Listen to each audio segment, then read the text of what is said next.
नमस्कार, स्वागत है आपका स्टार न्यूज प्लस पर। आपके साथ में प्रीता चौहान। आइए अब हम आपको दिखाते हैं आज की बड़ी खबरें। स्टार न्यूज प्लस पर बने रहिए आप मेरे साथ। ऐसी ही बड़ी खबरों को जानने के लिए चैनल को सब्सक्राइब करना ना भूलें। धन्यवाद।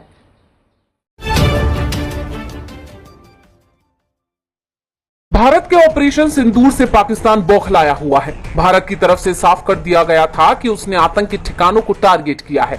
अगर पाकिस्तान ने हमले की कोशिश की तो उसे जबरदस्त जवाब दिया जाएगा। और अब खबर आ रही है कि पाकिस्तान ने भारत के 15 शहरों के सैन्य ठिकानों को निशाना बनाया है।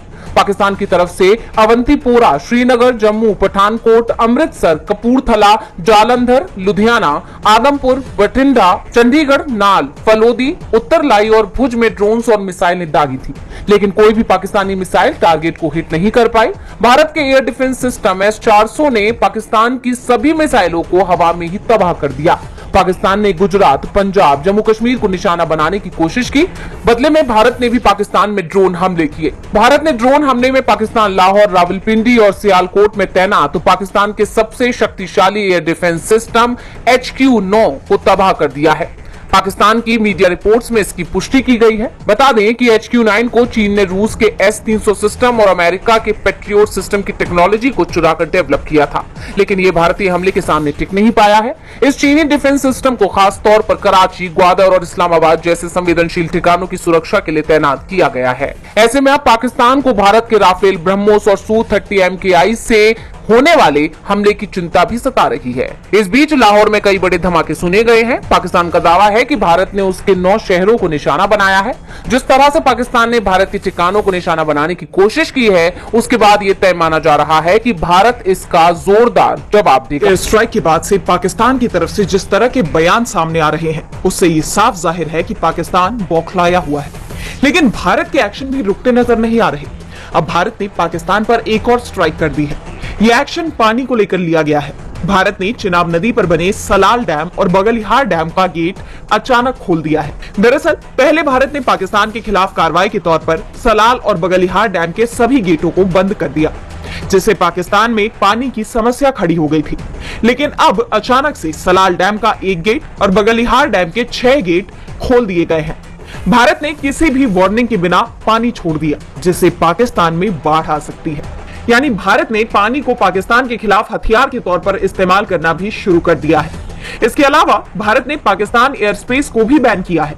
यानी अब किसी भी देश की कोई भी फ्लाइट्स जो पाकिस्तान के एयर स्पेस का इस्तेमाल कर रही हैं, उन्हें भारत में घुसने की इजाजत नहीं मिलेगी। इसके साथ ही अलर्ट के तौर पर देश में 25 एयरपोर्ट्स को अस्थायी रूप से बंद कर दिया गया है, जबकि 25 उड़ान मार्गों को अगले आदेश तक क्लोज किया गया है।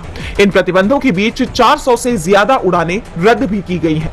इस बीच अमेरिका ने अपने नागरिकों को जरूरी एडवाइजरी जारी की है, जिसमें कहा गया है कि वे जल्द से जल्द लाहौर छोड़ दें या अपना बचाव करें।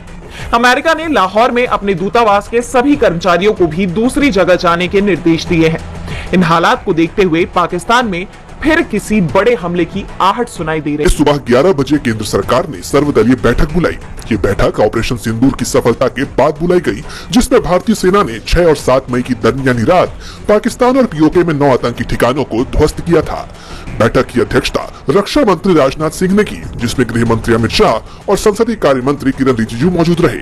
रिजिजू ने बैठक के बाद कहा कि रक्षा मंत्री ने ऑपरेशन सिंदूर पर सभी दलों को जानकारी दी। सरकार की मंशा स्पष्ट की गई और विपक्ष ने परिपक्वता दिखाते हुए समर्थन दिया। इस गंभीर विषय पर राजनीति की कोई जगह नहीं है। ऑपरेशन सिंदूर अभी भी जारी है। वहीं बैठक के बाद कांग्रेस अध्यक्ष मल्लिकार्जुन खड़गे ने कहा कि हम सेना और सरकार के साथ हैं। देश की सुरक्षा में कोई भेदभाव नहीं। हम सर्वदलीय बैठक में शामिल हुए और हमने एकजुटता दिखाई। वहीं नेता विपक्ष राहुल गांधी ने कहा कि हमें अपनी सेना पर गर्व है।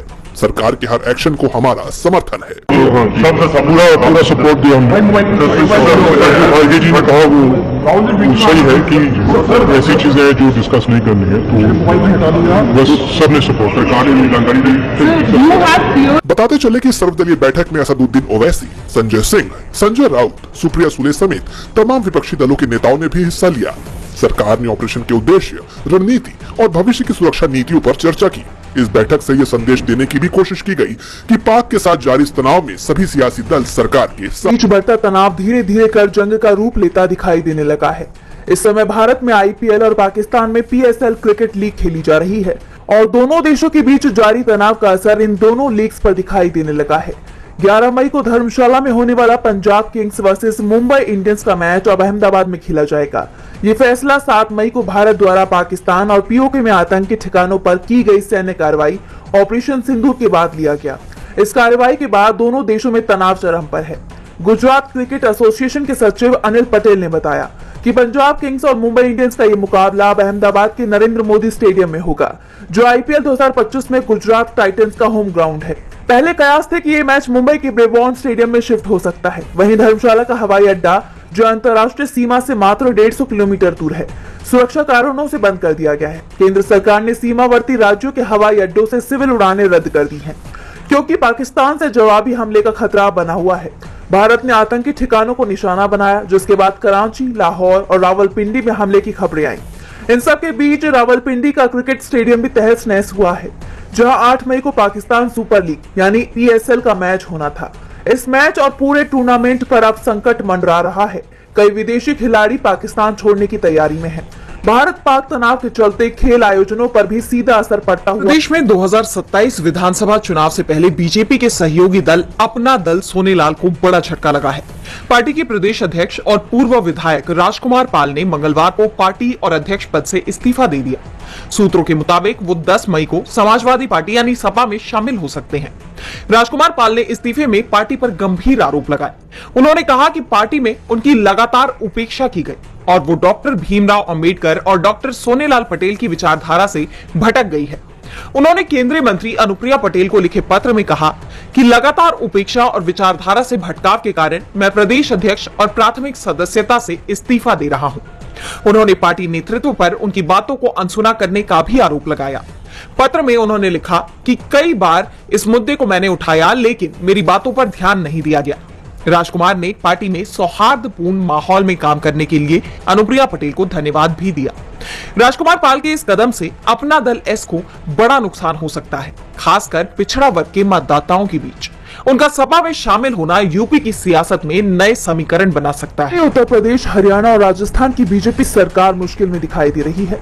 सुप्रीम कोर्ट ने तीनों ही राज्यों की बीजेपी सरकार को कड़ी फटकार लगाई है। सुप्रीम कोर्ट ने राज्य प्रदूषण नियंत्रण बोर्ड में रिक्तियों को लेकर नाराजगी जताई है। इसके साथ ही कोर्ट ने दिल्ली, उत्तर प्रदेश, हरियाणा और राजस्थान के मुख्य सचिवों को अवमानना नोटिस जारी कर जवाब मांगा है। सुप्रीम कोर्ट ने बताया कि दिल्ली प्रदूषण नियंत्रण बोर्ड में 55% पद खाली पड़े हैं। रिक्तियों की वजह से प्रदूषण नियंत्रण बोर्ड काम नहीं कर पा रही है और लगभग खत्म होने की कगार पर है। इस मामले में जस्टिस अभय एस ओका और जस्टिस उज्जवल भुइया की पीठ ने दिल्ली और इससे लगते राज्यों यूपी, हरियाणा और राजस्थान के मुख्य सचिवों को अवमानना नोटिस जारी किया है।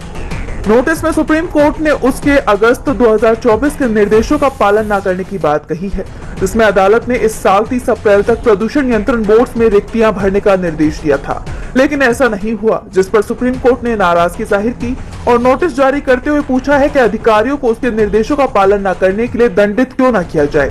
साथ ही दिल्ली के मुख्य सचिव को 19 मई को अदालत में पेश होने का निर्देश दिया गया है, जबकि बाकी दूसरे राज्यों के मुख्य सचिवों को 18 जुलाई को ऑनलाइन तरीके से सुप्रीम कोर्ट में पेश होने के लिए कहा गया है। कोर्ट ने साफ किया कि आदेश की अवहेलना को गंभीरता से लिया जाएगा। सुप्रीम कोर्ट ने हाई कोर्ट के जजों की नियुक्ति और देश भर में लंबित आपराधिक मामलों पर सुनवाई की। कोर्ट ने कहा कि देश भर के हाई कोर्ट्स में 7,24,192 आपराधिक मामले पेंडिंग हैं, जिनमें से अकेले इलाहाबाद हाई कोर्ट में 2.7 लाख से ज्यादा केसेस लंबित हैं। ये स्थिति न्याय व्यवस्था पर भारी दबाव डाल रही है। सुप्रीम कोर्ट ने केंद्र सरकार से हाई कोर्ट के जजों की नियुक्ति से जुड़े लंबित प्रस्तावों को जल्द मंजूरी देने को कहा। कोर्ट ने बताया कि कॉलेजियम की कई सिफारिशें केंद्र के पास पेंडिंग हैं, जिससे नियुक्ति प्रक्रिया में देरी हो रही है। सुप्रीम कोर्ट ने जोर देकर कहा कि केंद्र सरकार को कॉलेजियम की सिफारिशों को तुरंत मंजूर करना चाहिए, ताकि हाई कोर्ट में जजों की कमी को दूर किया जा सके। कोर्ट ने उम्मीद जताई कि केंद्र जल्द ही इन प्रस्तावों को मंजूरी देगा।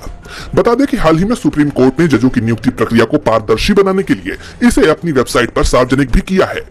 इससे जनता को नियुक्ति प्रक्रिया की जानकारी मिल सकेगी।